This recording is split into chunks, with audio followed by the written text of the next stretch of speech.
conversation this afternoon. Thank you all so much for joining us today. We are thrilled. I am thrilled. My name is Amanda Hill. I'm Principal and CEO at 3Box Strategic Communications. And I'm so excited to have with me my friend, Teresa Coleman Wash, for this fireside chat about nonprofit communications. Teresa is founder and executive artistic director of Bishop Arts Theater Center, an award-winning multicultural theater based in Dallas's Bishop Arts District. If you are not familiar with Bishop Arts, I hope that you love this talk today. Teresa and her team have been doing some incredible things over at the theater this year. We know that the word unprecedented is overused in this exceptional, unusual year. To be a theater and an in-person venue obviously has presented some unique challenges. And so I'm so excited for Teresa to share the innovative things that they've done this year, and in part through marketing and communications that her team has really stepped up. So we are thrilled to be talking today. Let me give just kind of an introduction for everyone with some housekeeping. So BATC, Bishop Arts Theater Center, is the inaugural client for 3Box Impact Program, where we've been working together this year to enhance and amplify the theater's mission with strategic communications and marketing. So Teresa, I'm so glad you're here. I'm so very excited about this conversation. I know your insights will help a lot of the nonprofits listening as they try to navigate this strange time. And so as you're listening, I hope that it'll be an interactive conversation. If you have questions for Teresa or for me, please drop them in the chat.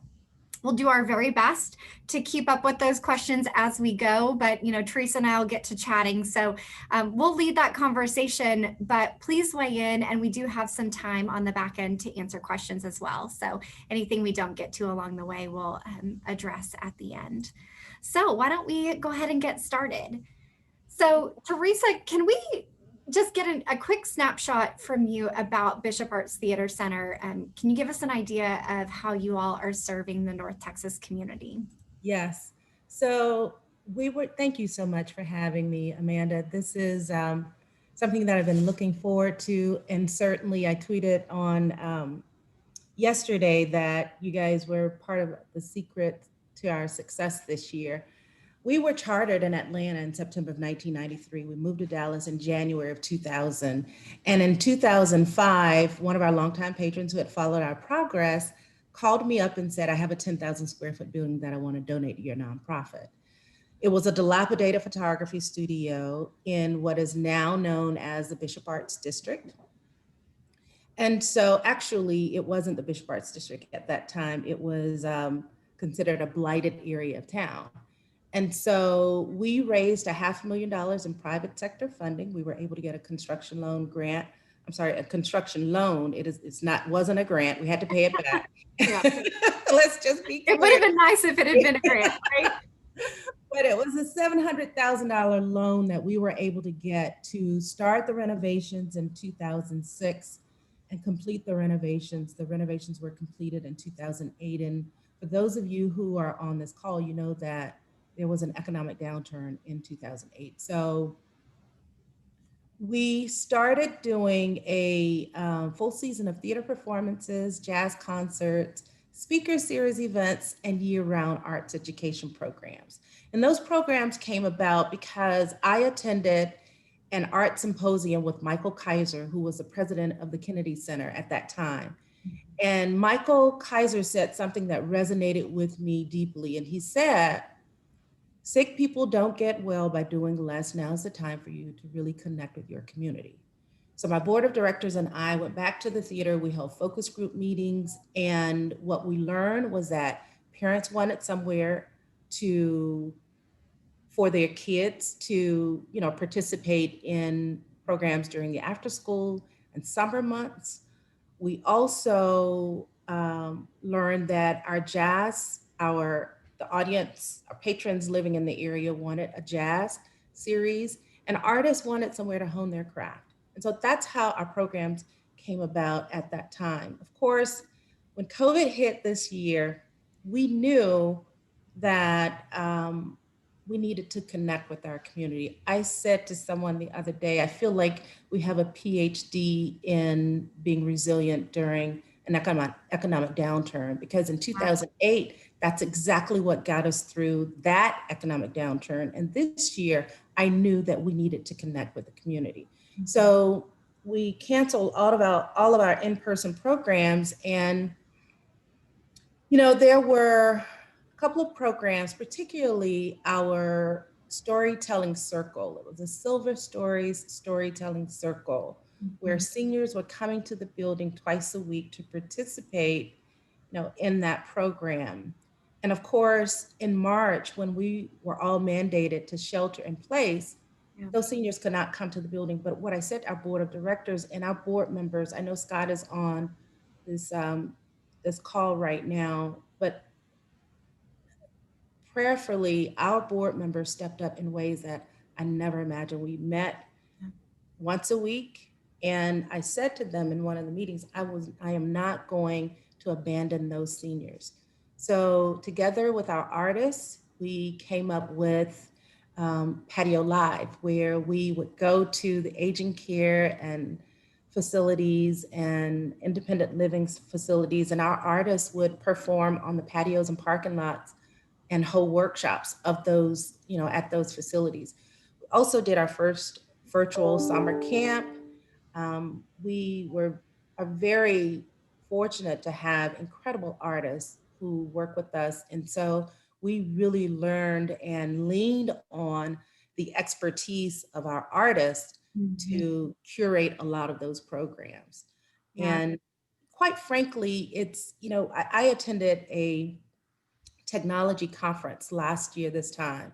We were one of 3 theaters that were in attendance at that conference, and it was baffling to learn how much we did not know about just the new technologies, AR, VR, mixed reality, and so Was this during in COVID, 2019? yeah, this was in Okay, 2019, so yeah, pre-COVID, pre any of yeah, this, you're absolutely. you're focusing on, and that's one of the things I love so much about you, Teresa, and about BATC is you're always looking ahead to what more. So just to set context for our audience, a whole year and a half ago, Teresa and the team were thinking about how to leverage technology for the theater, which you Absolutely. didn't even know at that time how critical that would be. Okay, so we've now that we're all kind of setting the stage for this. All right. Yeah. Sorry to So of course during COVID, we had to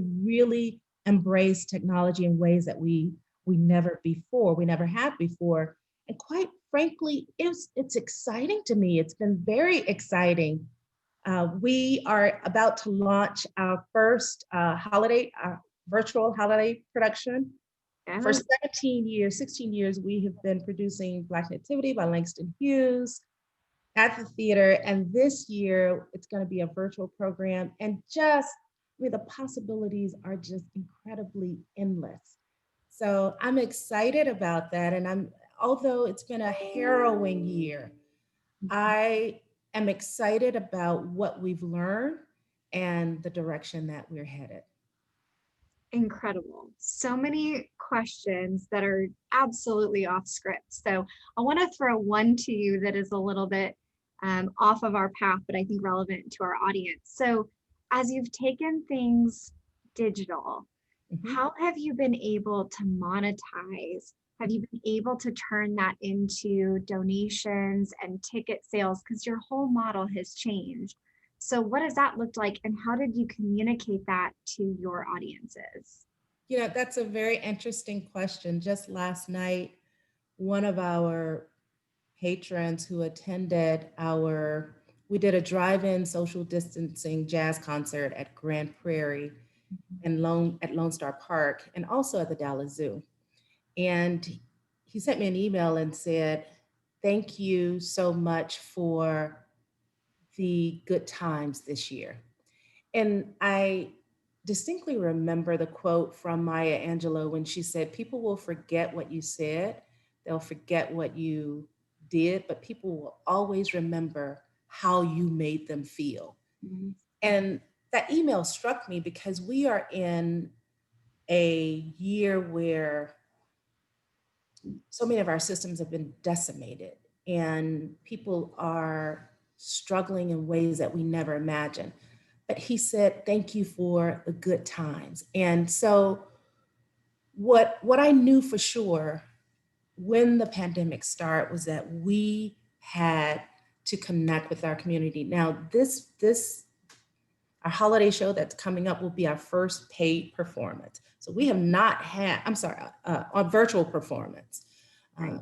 the we were able to sell tickets to those jazz concerts, but this, we really didn't worry about very much selling tickets. I felt like this was not the time to have a transactional relationship with folks. Sure. So instead, through technology, what we did was we made sure that people knew that we were connecting with our community in ways that we haven't before.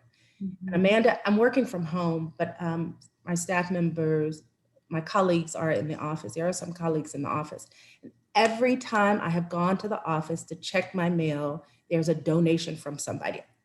I'm telling you, there has Wow. not a week that has happened. There's not a week that has gone by where somebody didn't say, I see you.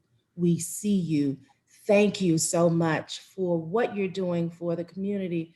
And Mhm. so it was just incredibly important at this time, especially in this moment, that we reach out to the community and just meet the needs of the community and not really and interestingly what's happened is our needs have been met because our focus has not been on a transactional relationship. Yeah.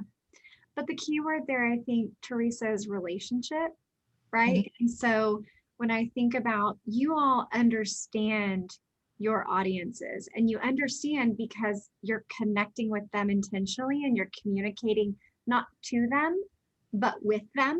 And that's Yes. very different, right? I mean, just how the organization started with the focus groups, right? Asking them, what is it that, what role can we serve for you? And then intentionally showing up in this time where it's so difficult to say we're here because we have a relationship and we feel we give so much more our responsibility and correct me if I'm putting words in your mouth that are not correct, but I think you feel a very real responsibility to show up for these audiences and be supportive and meet that need, and in turn they feel responsible for ensuring that BATC can continue to do this good work in the community. It's a mutual respect, and I think that comes with the communication that you've really built with them. Absolutely, absolutely. When we finished the renovations on the theater back in 2008, there were studies that I was privy to that theater audiences were declining. And, the great thing about this moment is that we are reimagining the sector in ways that we never imagined. I just got off a Zoom call before this morning with national artistic leaders across the country. We are lobbying for the Save Our Stages bill that Congress is considering right now. And I think it's, prayerfully, I do think it's going to happen. It's going to provide relief for a lot of us. But we're asking for things in that bill that we haven't before. And what I knew was that the nonprofit model has definitely been broken. We are an organization of color led by a Black woman. We historically, women of color who lead arts organizations receive 0.6% of philanthropic dollars. So out of the bat, I knew that we could not do things the way that most nonprofit theaters do. And so the freedom to experiment and innovate in this time has been exciting for me. It's been exciting because I knew that we could not follow that same model that most Eurocentric theaters or arts institutions live by. So Yeah, yeah, absolutely. it's Can been you, incredible. well, can you expand? Let's talk a little bit about how you marketed the theater pre-COVID And Mhm. then what does it look like today? So for those who might not be as familiar with BATC, what did it look like 2019 and before from a communications and marketing standpoint? And now how do you engage with audiences today? Yeah, I mean, certainly we're using technology more. It's a lot of social media. I watched this documentary on Netflix, The Social Dilemma, Mhm. and learned so much, but it just crystallized what I had been thinking. And that is, people are on their phones a lot. They're on their phones 24/7. And so, in order for us to be able to connect with them, um, we had to really embrace technology in ways that we haven't before. Prior to COVID, I mean, we're an organization of color, so we don't have a large advertising budget, but we used a lot of the conventional norms, radio. We didn't use do newspaper a lot, but it was a lot of the conventional norms. And after COVID, I mean, we're using social clubs, and we're contemplating um, buying texting apps. And so luckily I have millennials and Gen X folks on my Gen Z folks Thank on my goodness on for my the staff. millennials and the Gen Zs, right? They're So, great. That's awesome. yeah, so I'm learning a lot from them, and they know, technology back and forth. So I'm really learning a lot from them. Yeah. So we're really just experimenting in ways that we haven't before with technology. Yeah. I've noticed you've done several podcasts, which you're Yeah, excellent. Uh, that's right. for anyone who has a podcast, Teresa's so good. And you've been doing more of that. And then also, can we talk about the media relations component? You've been doing some interviews in traditional media, which obviously is an earned placement rather than a paid placement. Hmm. Um, but can you talk about maybe some of that that you've done this year and Yeah. around And some issues that you're passionate about?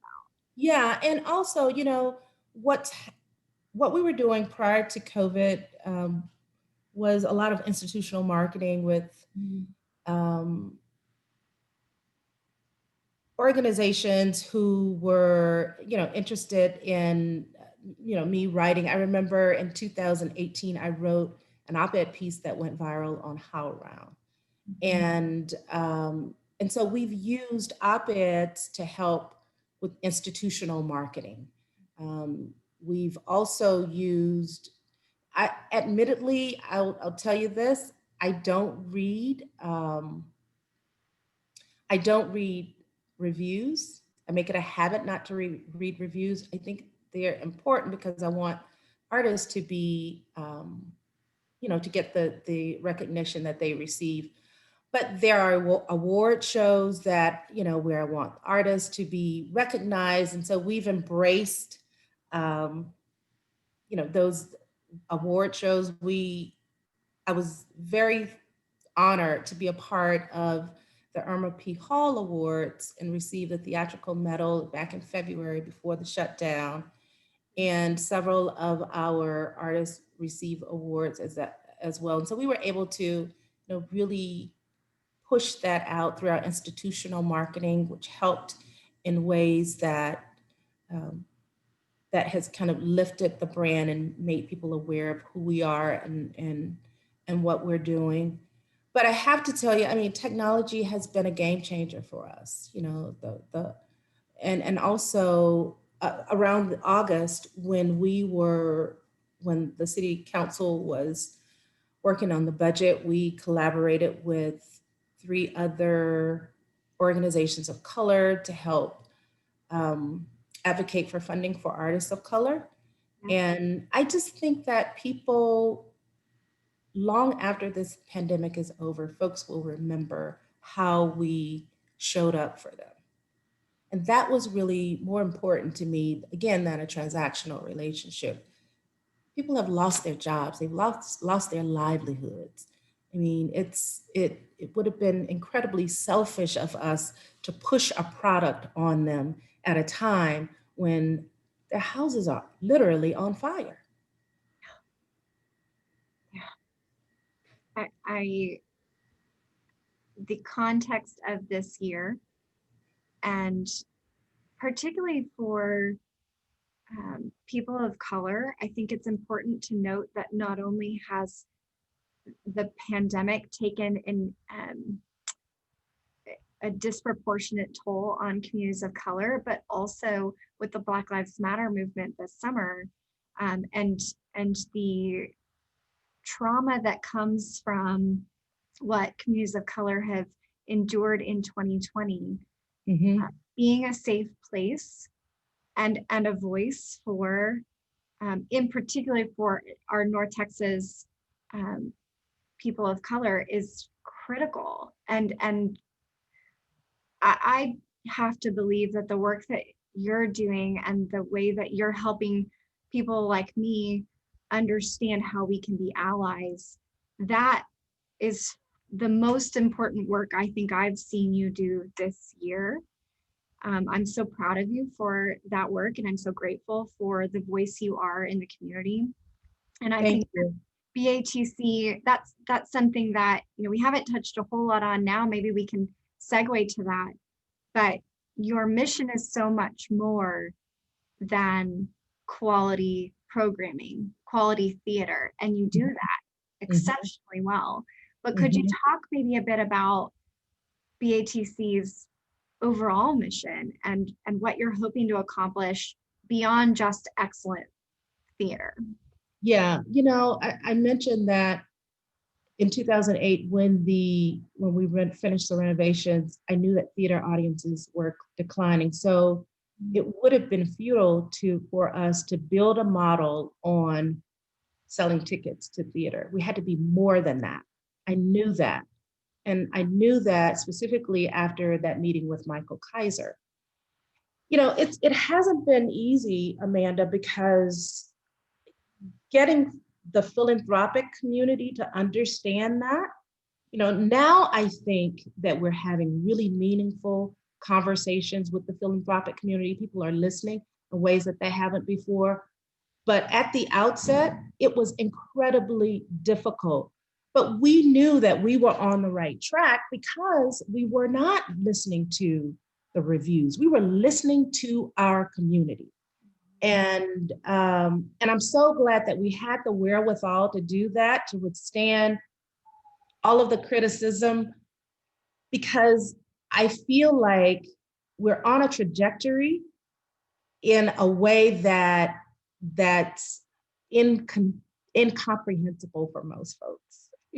The possibilities I feel are endless, and it's exciting right now when I think about the partnerships that we're cultivating and the collaborations that we've already implemented.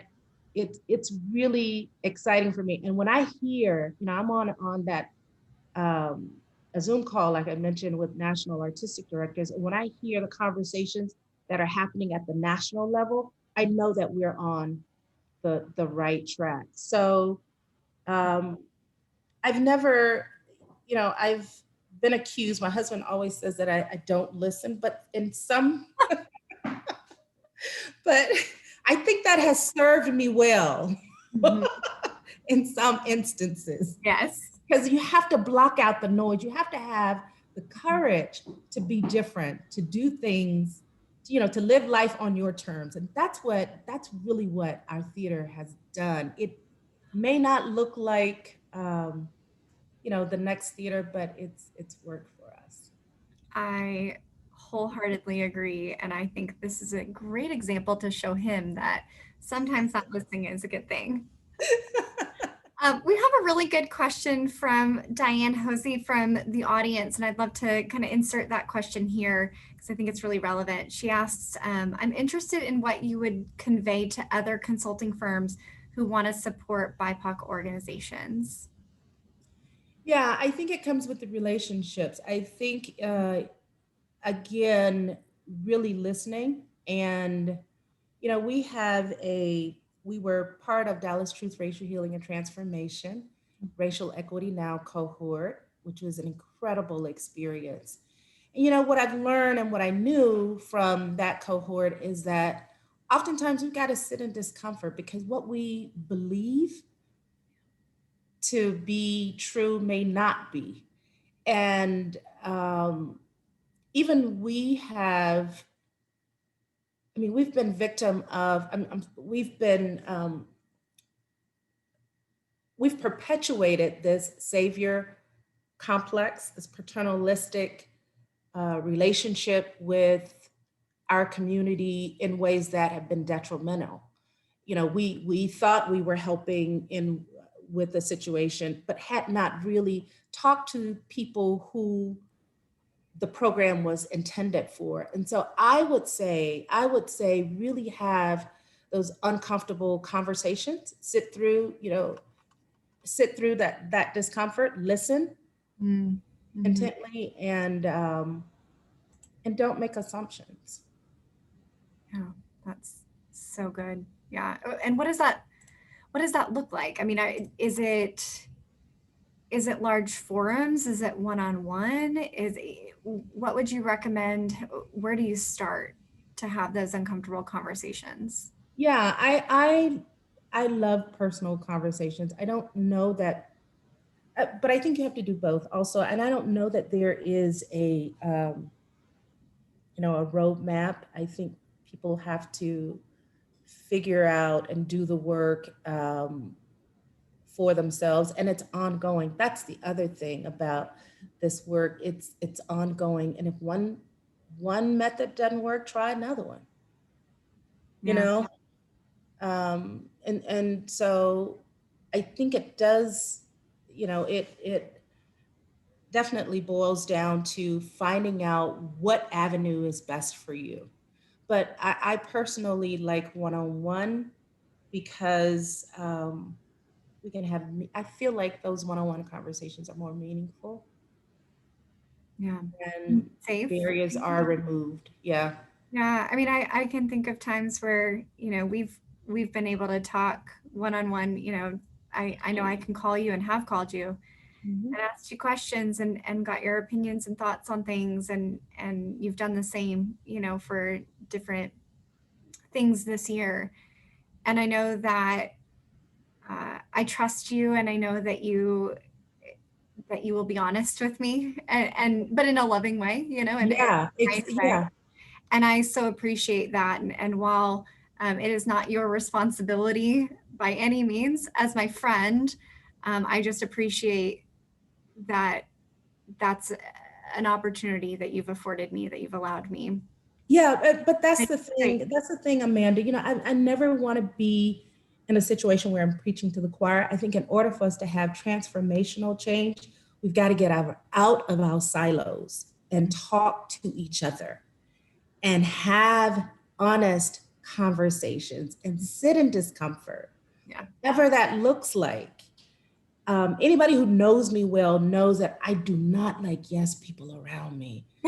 Can't learn from people who agree with me about everything. I don't ever want to be the smartest person in the room. I really don't. And so I look for staff who, have an area of expertise that I don't have to complement whatever my deficiencies are. So I just think that we all need to, we've got to get out of silos, and we've got to be able to talk to each other in ways that we haven't before, and allow emotions. Everybody doesn't communicate the same. I'm very passionate about the work that I do, and sometimes that passion doesn't land with people.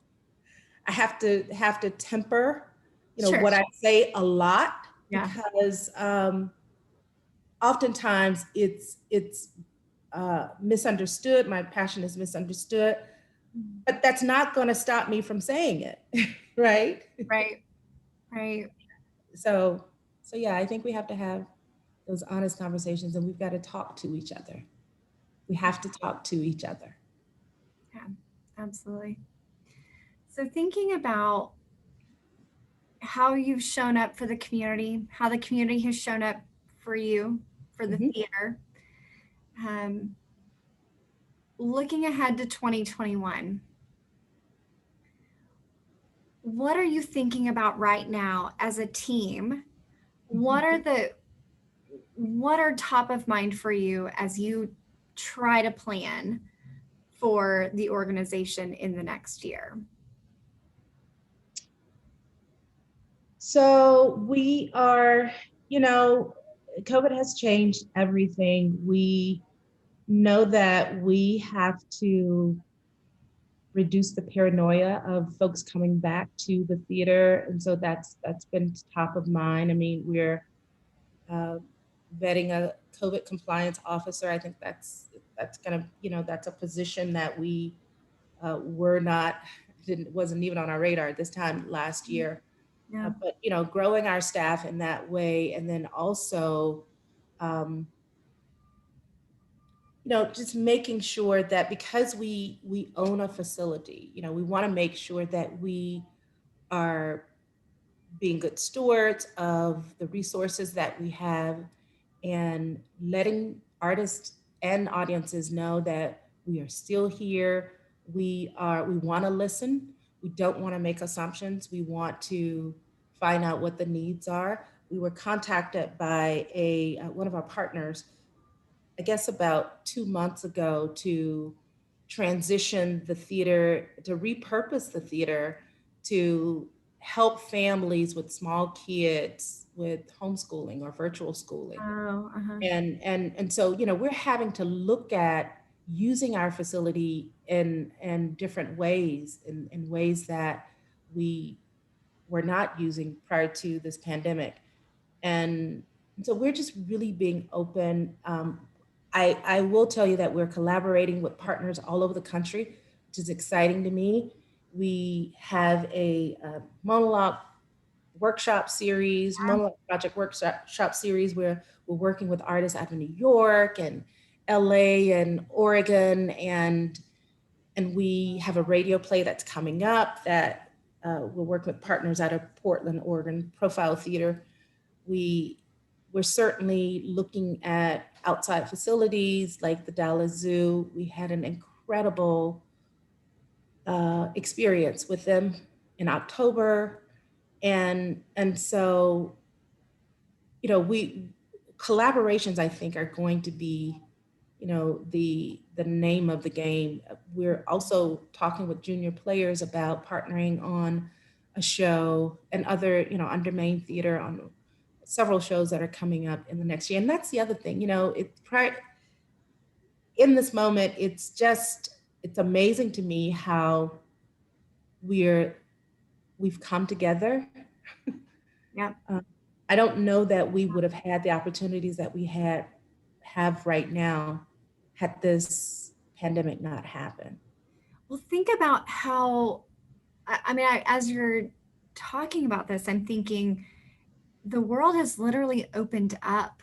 In so many ways, it has felt like it's closed, but actually, for your organization, it has opened up that you all of a sudden it doesn't change your mission, but it opens the possibilities to presenting theater and thought leadership and artistry from around the world. Really, there is no limit to what you can bring to North Texas through your relationships. And for those of you who may not know, BATC is known nationally for the work that the team does here in North Texas. It's very well respected. And so it's through the relationships that you all have that we as a North Texas community benefit. We're not able to travel to New York. Oh, how I wish we could. And one day we will, right? But Yeah. but while we can't, BATC has brought us programming from all over. And that's a very big shift when you think about um, how you might have defined yourself in 2019 or 2018, Yeah. today and tomorrow. Yeah, and we've had Pulitzer Prize winning playwrights on our stage. We've had award winning playwrights on our stage. But you're right, the possibilities have opened up even more. I was a Tony voter.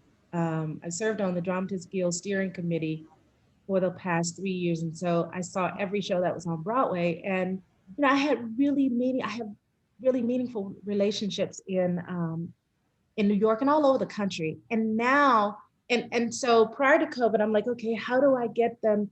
How do we raise enough money to get Yes. them to come to the theater? Yep. Well, now that's not an issue because Yeah. I can Yeah. jump on a Zoom with Christine Toy Johnson or Doug Wright or Nataki Garrett or all of these other and so it's the possibilities really are endless and Mhm. it I'm so excited. Sometimes I'm up until 2 o'clock in the morning thinking about it, Yeah. working on it. And my husband has to like, okay, you got to shut it down, Bring shut it. it down. But it's No, that's exciting as much as we have gone through, the hell and back. It's exciting for me, and I'm just so grateful for the opportunity to work with, um, to serve the community in this way. Because that's the other thing, I got in this business naively thinking I would write and produce all of my plays. What I do now is create opportunities for other artists. And quite frankly, I love producing. I love being the person to say, okay, this voice gets a platform on our stage. yeah. And so I think that the theater has grown exponentially because of that, because I've removed myself, I've taken myself out of the equation. The focus is not on me. And I'm the face of the organization, but the reality is I have an incredible engine of folks behind me who are making things happen. And it's because they see the benefit, that the impact that we're having on the community. It isn't about me. It is not because folks want me to be successful. Our board of directors see the impact, and also our donors and supporters and patrons see the impact that we're having on the community. So Yeah. I Yeah. would say for the to I think there's a question that was raised. What advice would you the advice that I would give to anyone who is starting a nonprofit is, please don't focus it around what your needs are, what you think Mm. the community wants. Really take a step back um, and talk to the community and find out what their needs are. That's a really good point. And I think intuitively, when you say that, I think, yes, that makes sense, of course.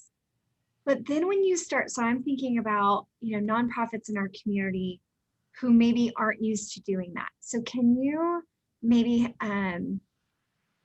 walk us through what are some of the things that nonprofits can do to connect with the community, to really hear from the people they want to serve? I mean, I was at a TCG conference and I believe it was one of the speakers, one of the clinicians said, how many nonprofit theaters are here who have not connected with their neighbors? Does your neighbor across the street know what you do? So start in your neighborhood, right? Mm-hmm. Start in your neighborhood and go across the street and introduce yourself to the folks in your neighborhood, on your block. Start there. Mm-hmm. It's not rocket science. It's getting out of the building. It really is getting out of the building Yeah. and meeting folks where they are. I was at a I think it was a marketing seminar with the Wallace Foundation, and the facilitator said that when he started, he was working for, I can't remember what theater, but he went to barbershops and Huh. beauty salons Yeah. and talked to folks and said, did you know the theater's here and what shows would you like to see? And so I do think um, just connecting with the community in ways that we haven't before Yeah. is the answer. I love that. And you've talked a lot about partnerships too. Is that part of this, the connecting with other organizations? Is that same advice? Just get out and start having, knock on doors, make phone calls, ask what they're doing and maybe how you can get involved or how you can partner, or what does Of that look like? course. I mean, I get emails all the time. I got one yesterday from a young men's group who want something to do. These kids, and now is the time. I think, my God, if you can't connect with folks now, yeah, there's so many needs that are being unmet now. If it can't happen now, it won't ever happen. I mean, so yeah, we're being tagged almost constantly from folks who, with kids who need something to do. I mean, it's just so the needs are so great right now. So there really is no excuse, honestly. Yeah. Well, those are all the formal questions that I have. We do have a couple of questions here in the chat, but if you have additional questions for Teresa or for me, please leave them in the comments or questions and we'll get to them. I do just want to recognize this comment from Terry Lendecker at the Arboretum. She says, thank you so much for your comment about passion. And Oh, if you've not met Teresa in person, I hope you'll have a chance to, because it is apparent from minute one, the passion that she has for the work that they're doing in the theater. So Terry, I agree. I think that's important. Absolutely. Okay, we have a question. Scott Daneman asked, how can we be better at getting the attention of corporate sponsors mm. to get involved in our mission? And I think that's a really good question that, for everyone on this call, you understand the relationship is different, right, between your patrons and your corporate donors. Any advice, Teresa, about communicating with those corporate donors? Well, I have to tell you, talks like this, I know that a lot of our corporate partners, are always looking for opportunities, and corporations, folks from corporations are on social media also. So, talks like this certainly help. I do think organizations like Business Council for the Arts, aligning with organizations like that, and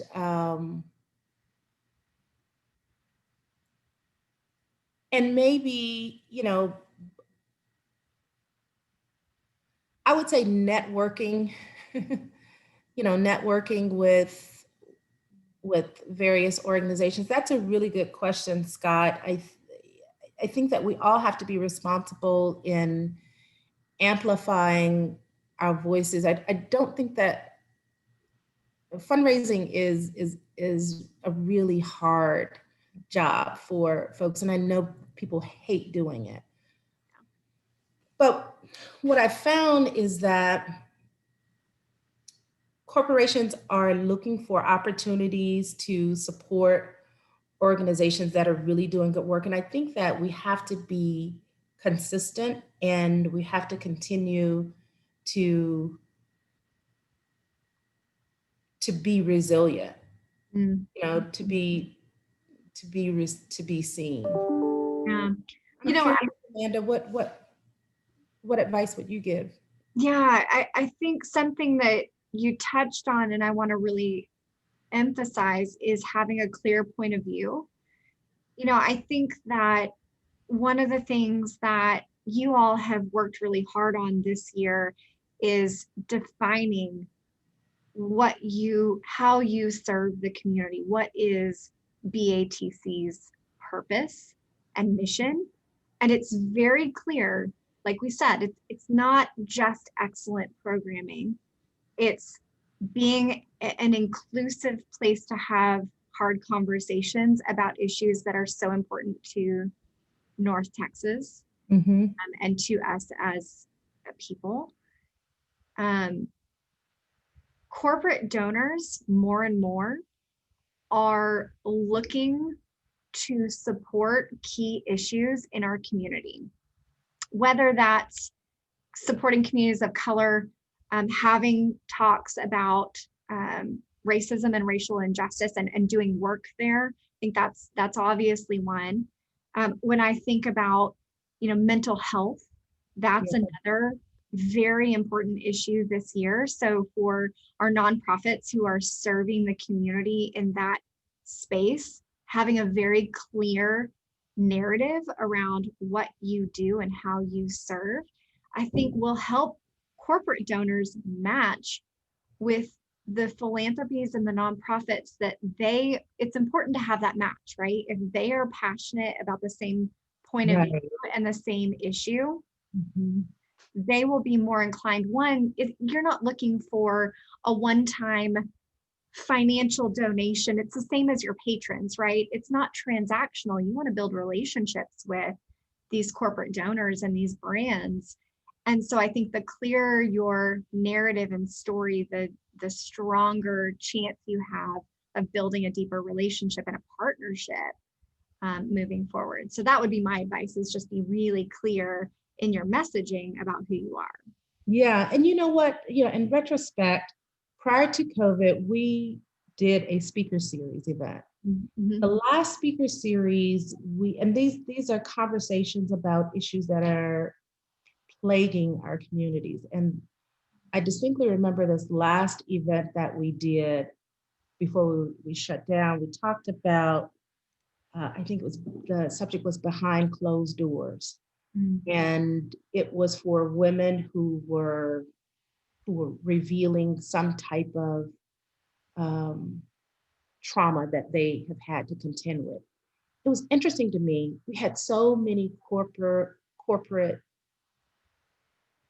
representatives at that meeting, at that event. And what my takeaway was, I think corporations want to have a really meaningful conversation. I don't think I think very few people really want these surface level conversations. Mm-hmm. It was, I distinctly remember that event because emotions were high, but folks sat in their discomfort, they spoke their truth, and it was one of the most poignant events that we have produced um, in the, certainly in the history of the organization since I've been there. Mm-hmm. But it was a very deep and meaningful event, and I remember several corporate partners pinging us after the event and saying, "Listen, can we do more of that?" Mm-hmm. I'm grateful for that question because I need to follow up. I just had an epiphany. I need to follow up with some of our corporate friends. I think that's a really thoughtful question, Scott. Thank you for asking. And I think it reminds me that there are so many different audiences to communicate with, um, and to engage as a nonprofit. And so, it makes me, as I'm thinking about your team and as I'm thinking about other nonprofits who I know are on this webinar, um, you have a very efficient staff, right? So that's a code word for, a lot of times nonprofits have small staffs with you're doing a lot with a team that wears many hats. So how do you navigate that? Yes. Any tips for engaging a team and doing a lot with Well, I think the secret to our success this year is that we have remained nimble. And you're right, we've worn a lot of different hats. And kudos to my staff are Mhm. also, we've their work has been repurposed, but they've been able to adapt. And quite frankly, we found out that we were not using our staff members at the capacity that we could have, because what I found out is that, certainly for our younger staff members, they have been able to embrace technology and introduce so many, new systems that were not on our radar before, but they're learning, and so everybody's growing, right? Yeah. Yeah. Everybody's growing, and it's been exciting to watch. But yeah, we've had to pivot and wear different hats, but I'm finding that the organizations, and thank God throughout this, and I want to just thank many thanks to our board of directors. We have not had to lay any of our staff members off. We have not furloughed any of our staff members. In fact, our staff has grown Yeah. in the pandemic. So, but coming on, that new hire knew that we were a small staff. We'd have to wear a lot of hats, and they have risen to the challenge. So Absolutely. I'm grateful, so grateful for our staff. We have a comment from Diane Hosey. She says, I think it's important that donors think about moving away from finding grantees to help them do their mission, but find out what the community is needing and support them, a shift in paradigm. Yes. I think that supports what you were saying earlier, Teresa. Yeah, yeah. I was talking with a potential grant maker just last night, and that's the other thing. I feel like, in years past, and certainly in my earlier years, I would acquiesce to whatever the guidelines for that grant was. Mm. But I've learned as I've gotten older is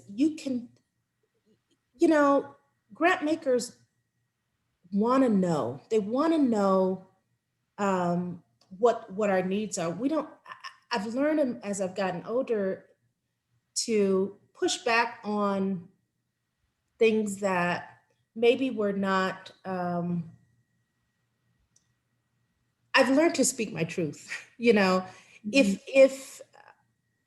If there was something that was not understood, then we made sure that we